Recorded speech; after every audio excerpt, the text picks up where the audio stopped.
And a very good day to all my viewers out there. It is right now Sunday, February 10th, 2019. It's about 12:46 p.m. right now, and I was just filming the demolition of the Turcot here. Look at that, the last phase of it, the superstructure, whatever you want to call it. Quite a scene. But you know, since I'm here, I wanted to kind of do a daytime video walking by the Lachine Canal here. Just a quick one to give you an idea what it's like just to the east of the Turcot. And again, very beautiful day today. I don't know if you can see the moon up there. Quite a few contrails as well. So yeah, I'm just gonna walk around here for a bit, do some filming, and of course right here what I'm coming up to is one of the locks of the Lachine Canal, which I filmed a couple of times in the past.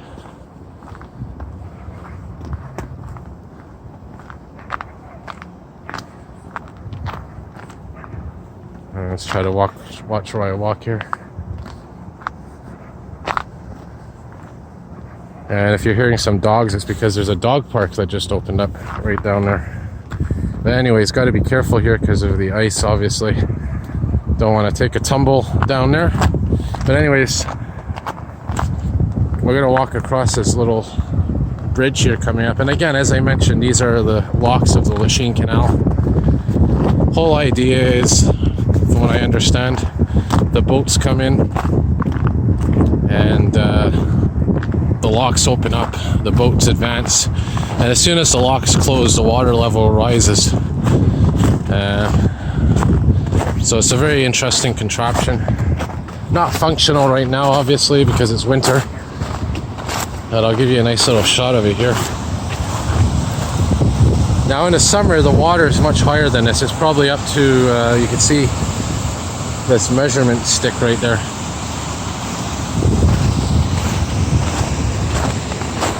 And this is the controls for them, which are obviously locked as well right now. But we're going to walk across here and carefully, obviously. Nice view there of the water, and a nice view of the Turcot as well. Look at that. You can see that gaping hole right there. Incredible.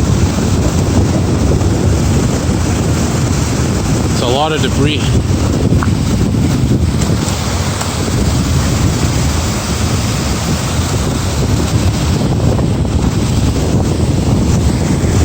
So I'm going to show you the perspective here, looking to the east now. You can see how deep this is. Pretty deep.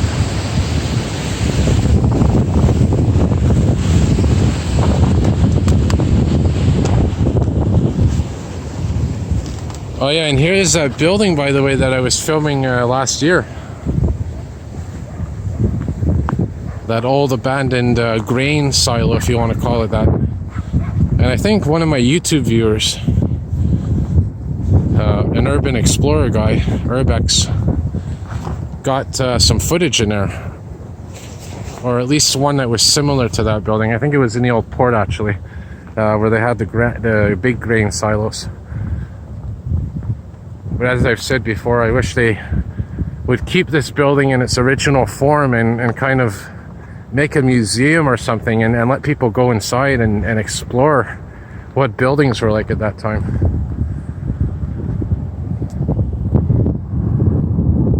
Yeah, a lot of history in this area, I tell you. I'd love to, you know, just for a day or a week or something, go back in time and see what life was like in the 1800s here, when all these factories and buildings were at their peak, you know, humming away, full of life, full of power.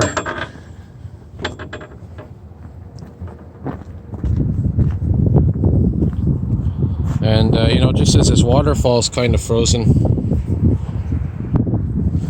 I guess you could say these buildings are frozen in time as well.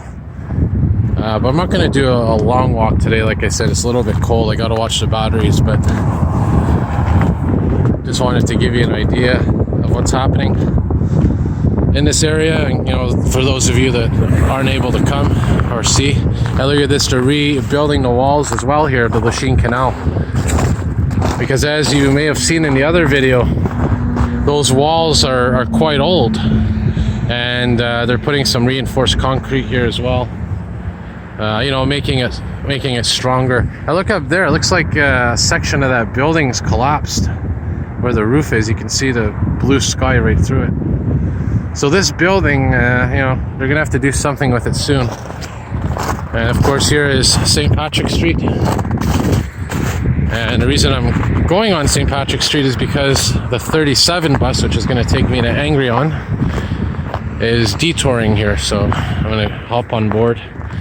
So I'll wrap it up here with this nice little view of this grain elevator, this grain silo, storage silo, whatever you want to call it.